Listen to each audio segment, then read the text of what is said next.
one is on characteristics of living things. It says a person touches a hot object and rapidly removes their hand from the hot object. What characteristics of living organisms is this? Of course, it is sensitivity, not reproduction, not growth, not excretion.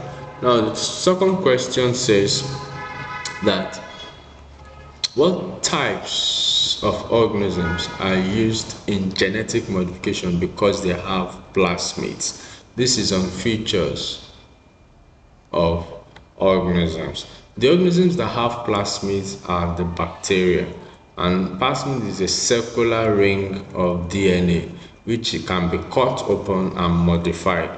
So not arachnids, not myriapods and ferns. Now, question 3 says the list shows some of the structures contained in cells. Now we have cytoplasm, cell membrane, cell wall, and chloroplast. How many of these structures are found in the cells of all living things? Which of this is found in every living thing? All living cells have cytoplasm, all cells have cell membranes, not all cells have cell wall, and not all cells have chloroplast. For example, animals don't have cell wall, and of course bacteria and animals don't have chloroplast. So the correct option here is 2. Now, other things that are found in all living cells aside cytoplasm and cell membrane: all cells have DNA or genetic material. All cells have ribosomes. Okay, this is very important. Now let's go to question 4. This question appears to be on calculating sizes of specimens or diagrams. Okay, and on this, we know the formula we use is the IAM formula, or what I call the Maya formula, which says that magnification is image size over actual size. In this, we say the diameter of the red blood cell they drew is 20. The actual diameter, which is the actual size, is 0.08. So our formula is M is I over A. A, of course, I rather is 20, and this is 0.008. So if you do this, okay, you know we have it as in 3. So you add, it comes 20, 1, 2, 3 over 8, and you get times 2,500. So that's your answer. Question option D. Now this one says, this question is on osmosis, and we know osmosis, as far as IGCSE is concerned, we describe movement of water in and out of the cell membrane using water potential to move from region of higher water potential to region of lower water potential. All right, from where the water potential is high, water will move into where the water potential is low. So let's go to the question. Now it says samples of plant cells from the same species were immersed in 3 different liquids. The low concentration of sucrose solution has a higher water potential, so water will move out of the sucrose solution to enter into the plant cell. The high concentration it says the low concentration sucrose solution has a higher water potential than the plant cell. Yes, so water will move out into the plant cell. And it says the high concentration sucrose solution has a lower potential than the plant cell. So water will move here from the plant cell into the part that has a lower water potential. So let's go to our question. It says, what is the state of the cells in different liquid? In distilled water, when they say this place in distilled water has higher water potential. So that means the plant will gain water and become turgid. So here the plant will be turgid. For low concentration sucrose solution, that also still has a higher water potential. So water will move out of the solution, or the plant will still gain water and stay turgid. Now, high concentration sucrose solution, of course, will have a low water potential, meaning the plant cell will lose water to the plant and become plasmolized or flaccid, depending on the words we use. So the correct option here is turgid, plasmolized, and that's option D. Okay, now question 6 says, which process requires energy from respiration? Of course, the process that releases energy from respiration, or that uses energy from respiration as far as movement across cell membrane is concerned, is active transport. And the energy is usually from the mitochondrion. Okay, so the answer there is active transport. Diffusion and osmosis are passive means of transport and does not require energy. Transpiration is just loss of water as vapor, so it still does not require energy. Now, this one says, the diagram shows the sticky end of the DNA of a plasmid. Sticky ends are the ends that are cut so that we can recombine plasmids and modify it. That has been cut by a restriction enzyme. The enzyme used to cut the DNA is restriction enzyme, and your paired bases are labeled. What is the correct sequence of the missing bases? We know that A is complementary to T and C is complementary to G. So C to G, T to A, C, A, and C. So what option has this? G, T, C, A, C. So that's option C. All right. And this one says the test was performed on a food substance. A positive result shown by a color change to blue black. What food reagent will turn blue black when a positive result comes? Of course, that's iodine solution on starch. What solution was used for this test? Of course, that's iodine, and the substrate is what? Starch. Okay, the original color of iodine is brown and usually turns to what? Blue black. So let's take note of these details. Now, question 9 says, student investigates the breakdown of fat in milk by lipase. Lipase is the enzyme that digests lipids, fats, and oil. 4 test tubes, A, B, C, and D are set up. The table shows the content of each test tube. In which test tube will the content become acidic most quickly? Now, by emulsifies fat, okay, and it gives it a large surface area, so lipase can digest it at a faster rate.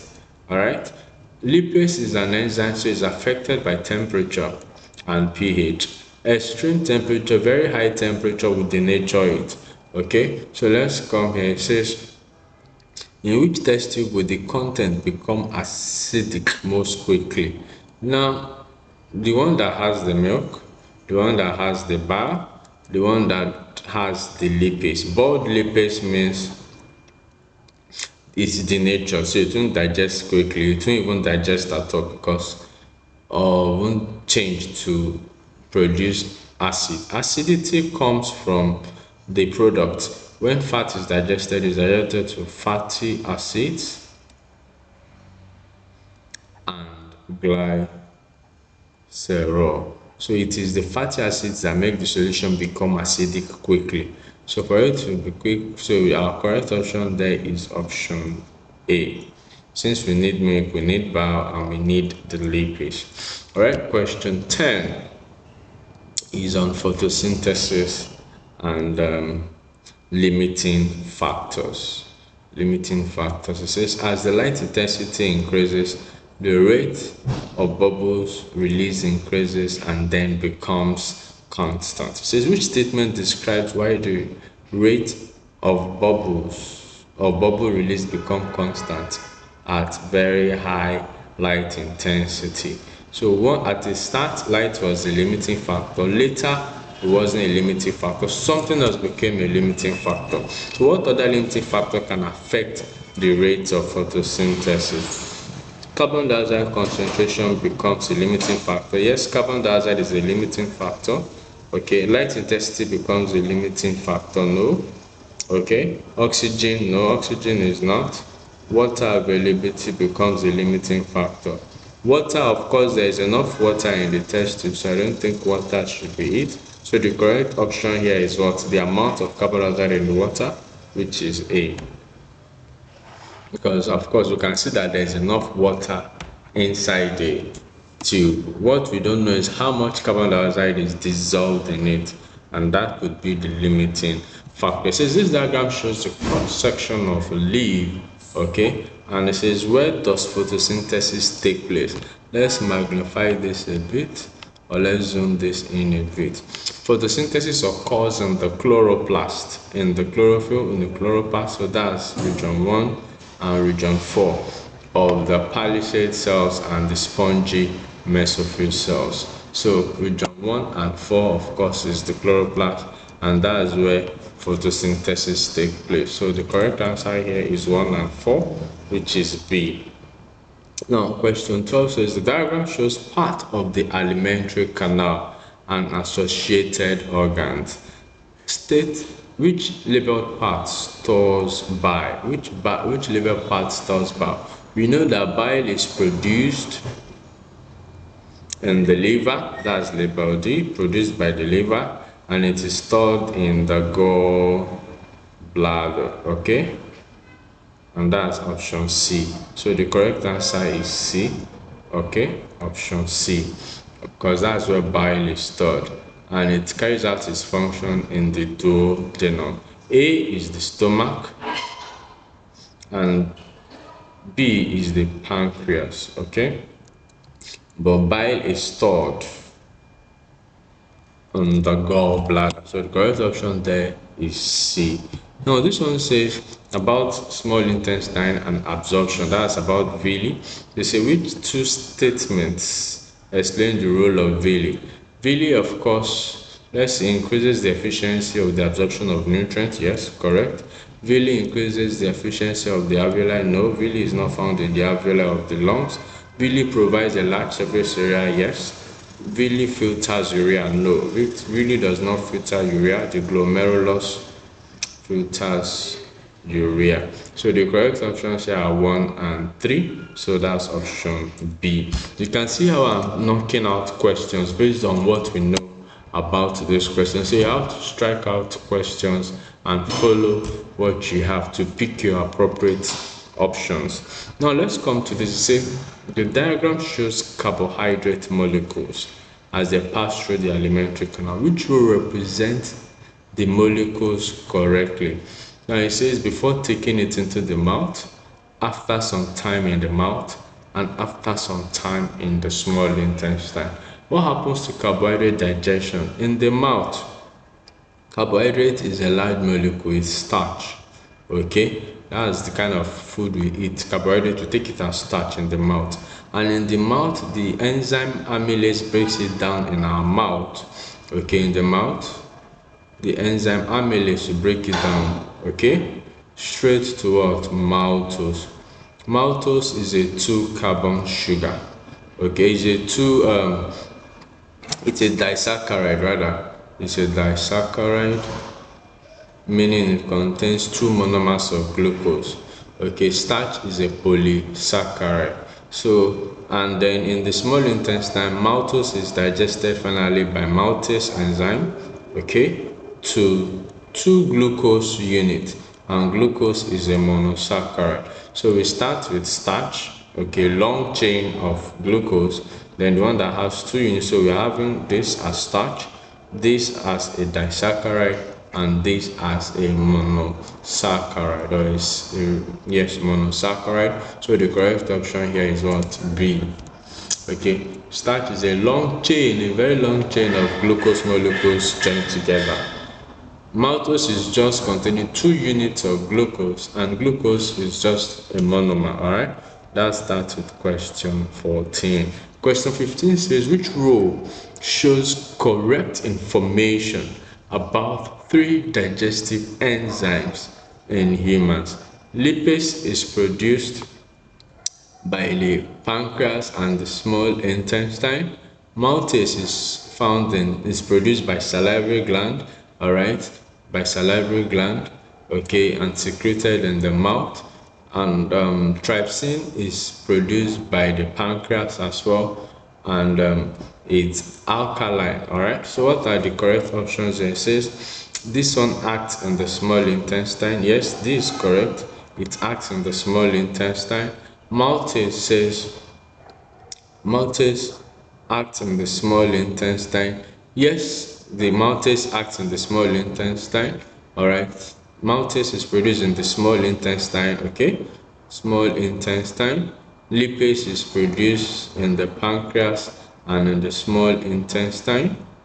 All right. Trypsin is produced by the pancreas and it also acts in the small intestine. So acts in the small intestine, yes. Is amylase, pardon me, amylase is produced in the saliva, okay, and it acts in the mouth. So amylase and maltase are different. So that's correct. That's correct. And acts in alkaline condition. Yes, in the small intestine, it is alkaline. So the correct option here is D. This is what we do in the masterclass, really. We try as much as possible to ensure that we're able to properly, right, teach learners how they can properly understand, interpret the question as much as possible. We dive deeper than just a past paper to ensure that at the end of the day, they're able to fully understand any question that is being administered to them. Now question 16 says, which substance found in a healthy diet helps to prevent constipation? Of course, we know that fiber, of course, prevents constipation, allows for movement of food along the canal and aid digestion. Not fat, essentially minerals or what, vitamins. Now, when is the transpiration rate of a well water plant highest? What are the factors that will increase the rate of transpiration? The hotness of the environment, okay, when it's dry, okay, low humidity, okay, high temperature of the environment, and a windy day. Increase in wind speed, wind action will cause transpiration faster. So that's why the correct option is C. Now this one says, which statement is correct for a flowering plant during photosynthesis? During photosynthesis, what process? Okay, so on source and sink. What do you mean by source? It means where the food is produced or transported from.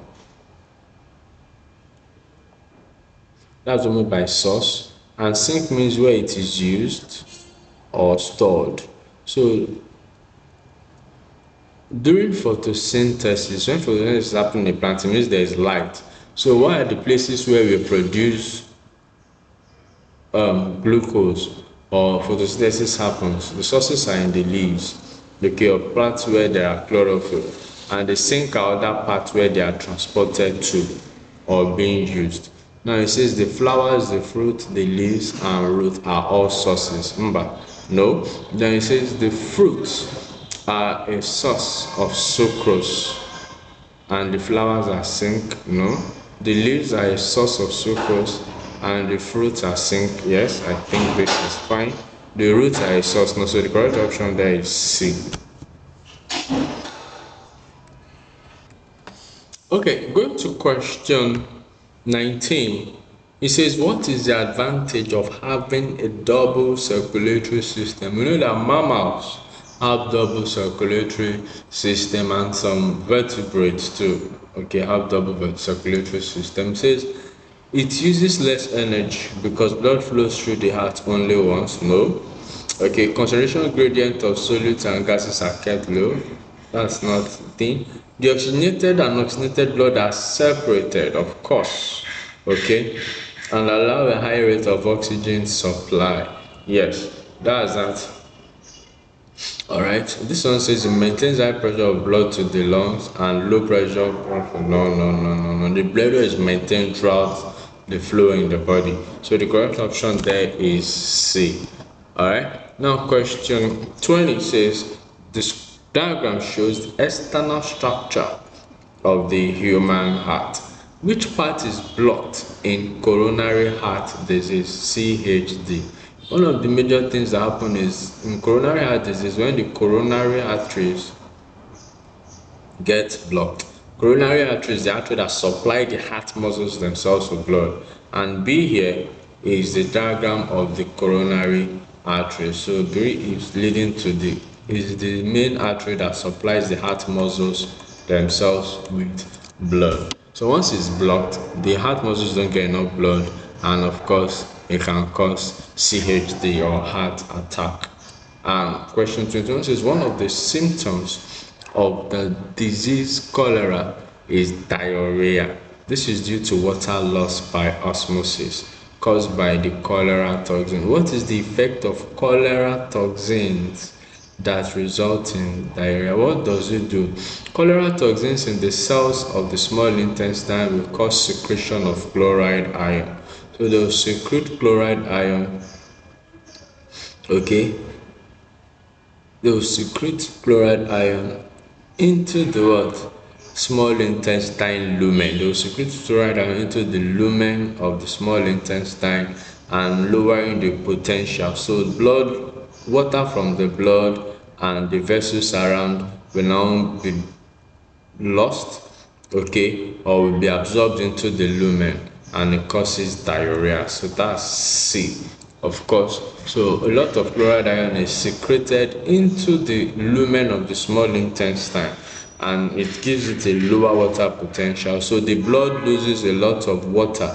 So water from the blood and tissues around will seep into the lumen of the small intestine, and it will flood your large intestine, causing diarrhea, which is dehydration and stooling. Now question 22 says which statement about immunity is correct? We know that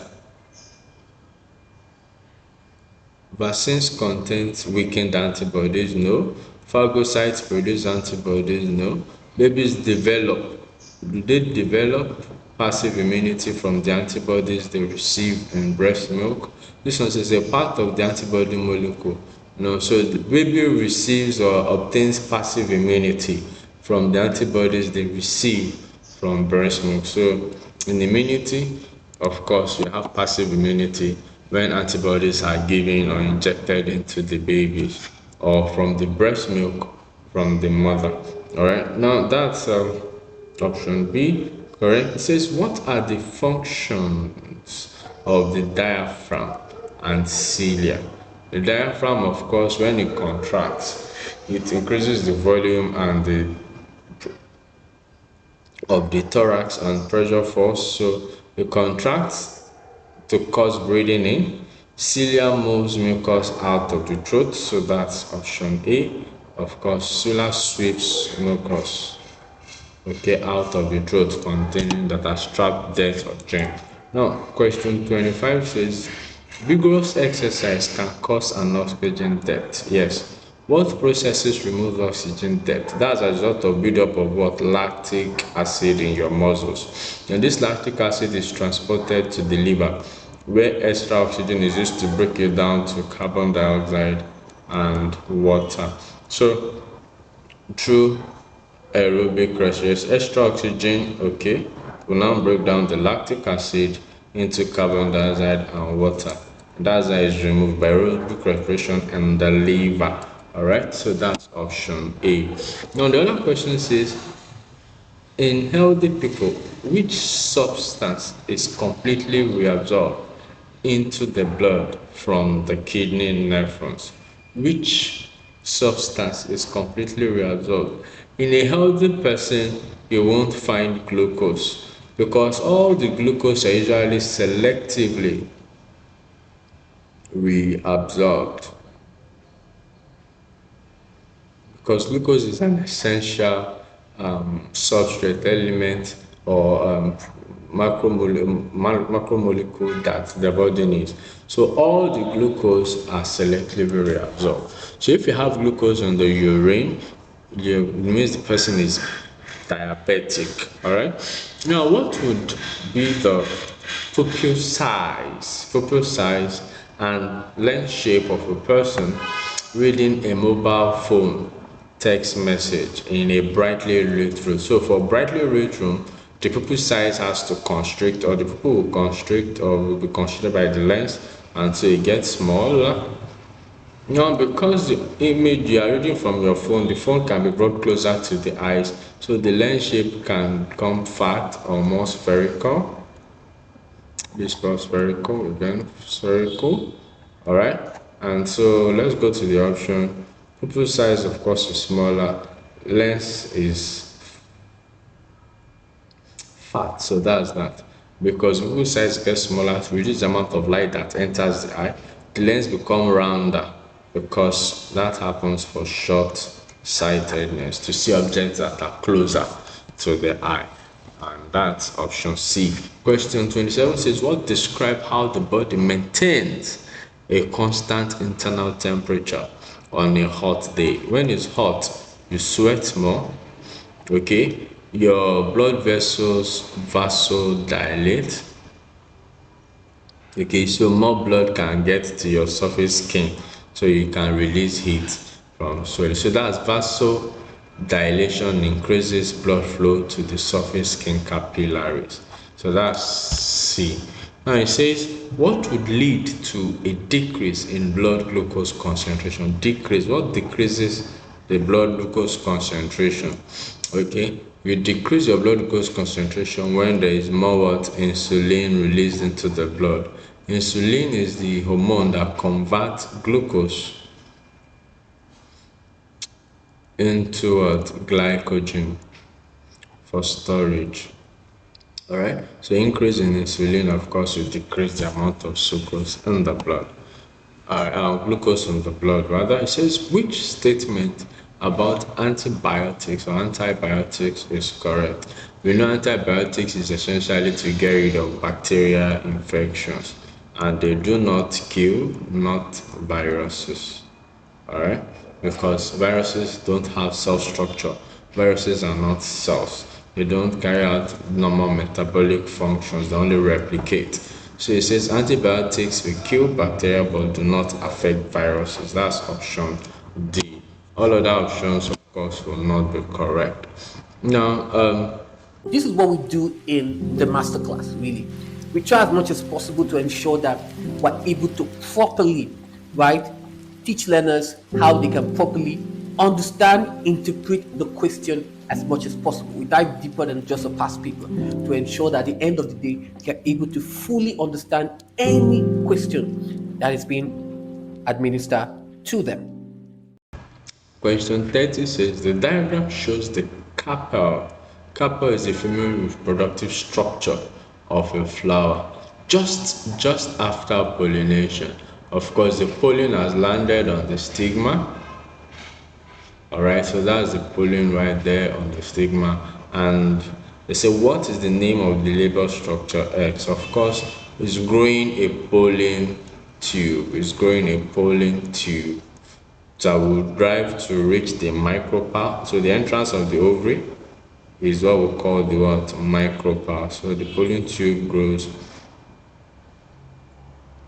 to lead the pollen nuclei to the oval nucleus. All right, and that's how fertilization will take place. So that label S, of course, is the pollen tube. Now, question 31 says, the table shows the percentage of sperm with different abnormalities in samples from a person with normal fertility and two people with low fertility. So this is a person with normal fertility, person P with low fertility, and person Q with low fertility. What are the parameters used? They said percentage of sperm with no acrosome. If a sperm does not have acrosome, what's the function of acrosome? Inside the acrosome are digestive enzymes that break through the wall, break the wall of the egg. Okay, so the nucleus can go in. Right, percentage of sperm with deformed flagellum. What's flagellum for? For movement, okay, for swimming to reach the egg. percentage of sperm cell with few mitochondria. What's mitochondria for? Release of energy. All right, energy. Now they said, what are the causes of low fertility in P and Q? So in P and Q, what are the one that has the highest percentage is this and this. So for P and Q, it means for P, what do you see? Too many sperm cannot digest the jelly coat. Yes, that's true because it's 25%. Percentage of sperm without alcohol. That means they can't digest the jelly coat to break into the wall egg and break the wall of the egg for fertilization to happen. Yes, that's for P. And for Q, the highest amount here is what? They cannot move movement. So let's see. Too many sperms cannot move. Let's see which one.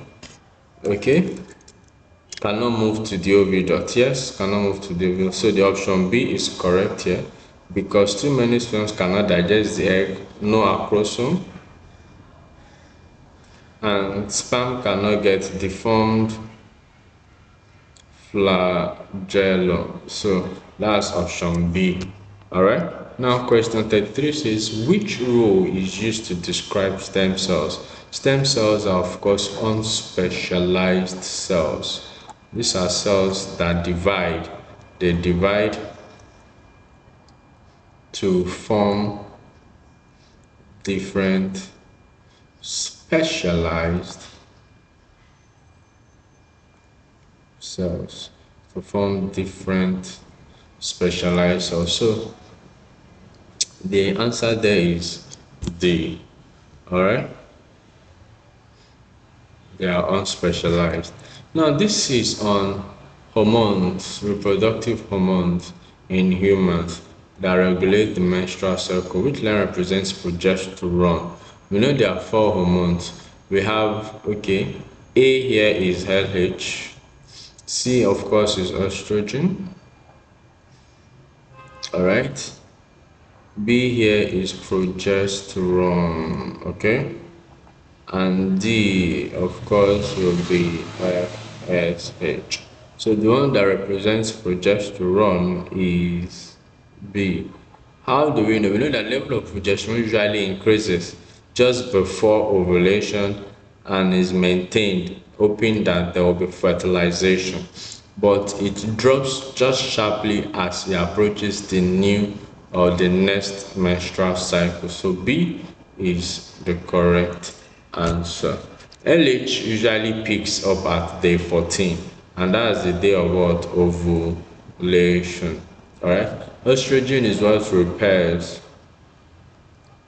the uterus lining. Alright, and that's how to differentiate them from the graph. Day 14, like I told you, is the day of ovulation. Alright, now let's go to the next question. This is what we do in the masterclass, really. We try as much as possible to ensure that we're able to properly, right, teach learners how they can properly understand, interpret the question as much as possible. We dive deeper than just a past paper to ensure that at the end of the day, they're able to fully understand any question that is being administered to them. Very good diagram on inheritance and hereditary information. It says the genetic disorder is not sex-linked, meaning it's not prevalent in males than females. And then it says it's not prevalent in males. That's what sensory character means. It says pedigree shows pattern of inheritance. Okay, in 4 family generations. It says which pedigree proves that the genetic disorder must be caused by a dominant allele. When a genetic disorder is caused by a dominant allele, it means it must be present in at least one of both parents, okay, or yes, in one of both parents. That's when that's controlled by dominant allele, okay. It must be present in at least one of both parents, and it's not essential to be seen in all the children. All right, so the correct option here, this is wrong. All right, here we have it. in both. Okay. So the one that seems most correct from what we have, must, because of the statement must here, of course, should be option D. All right, option D. Okay, now let's go to the next question. It says, what are correct statements about meiosis? Meiosis is a reduction, cell division, producing gametes. And it says gametes are genetically what? Unidentical. Okay, and it's for basically doing what? Sexual reproduction, nothing else. All right, now it says produces genetically identical cells. No. Involved in repair of damaged tissue. No. It's only for reproduction, so that's option D. 36 says the photograph shows a species of fish called the living sea dragon. The living sea dragon lives in an area of the sea where seaweeds are present. So if this is it, it means it's taking, it looks like the seaweed. So that's for camouflage. It says what statement explain how natural selection, okay, caused the living sea dragon species to develop. So let's look at the statement. This one says living sea dragons that look like seaweed, the ones that look like seaweed, be better adapted to the environment by what? Camouflage. Alright, and the living sea dragons that survived, of course, will pass on their layer of their appearance to their offspring, ensuring their survival by natural selection. It says human selected living dragons that look like living. No, humans don't select. Anytime humans select, is no longer natural selection. That's artificial selection.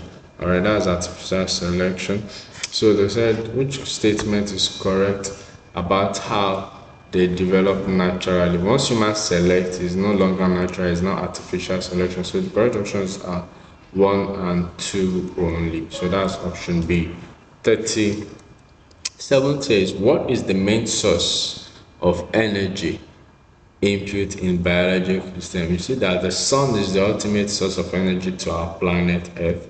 All right, where we have biological systems, and from that's option D. And then question 38 says, which organism removes nitrate ions from the soil? Which organisms remove organisms now remove nitrate ion from the soil?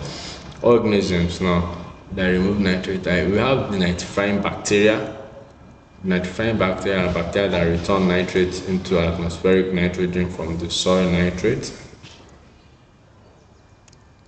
Also, when organisms feed, when plants eat or feed on they absorb, when plants are obtaining nutrients through nutrition, okay, when plants absorb mineral from the soil, okay, through active transport, okay, and as they are producing their food through photosynthesis, they take up nutrients from the soil, so they also remove nitrate from the soil. So the nitrifying bacteria and plants are correct examples.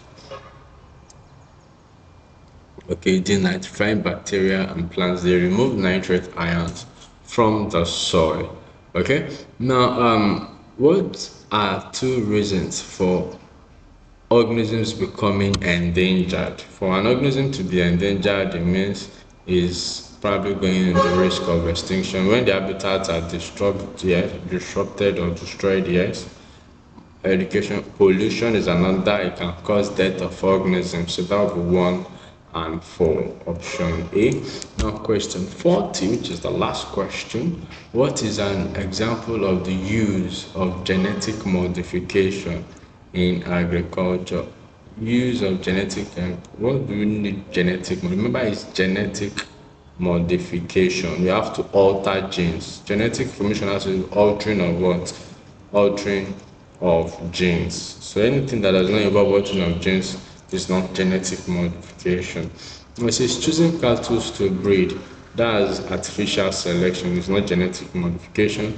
Increasing food production by using insecticides. That's not really genetic modification. Inserting genes. Thank you. You're altering genes now. So once you insert genes into crops or plants to improve natural quality, yeah. Selecting crops, we are selecting. That's the artificial selection. So the correct option there is C. All right. So that starts with this paper, and you see how I with reasons struck out wrong answers and chose right answers. You have to be in the right frame of mind and quick with your answers. Look at what the question is asking you so you pick appropriate options. Do not think or assume.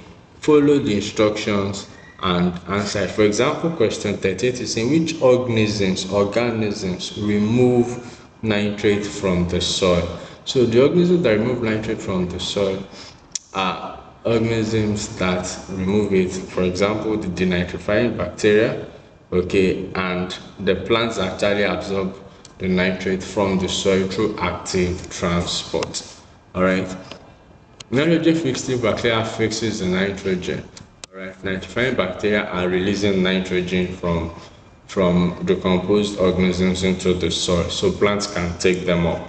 Alright, so that's why the answer is option B. And all the best.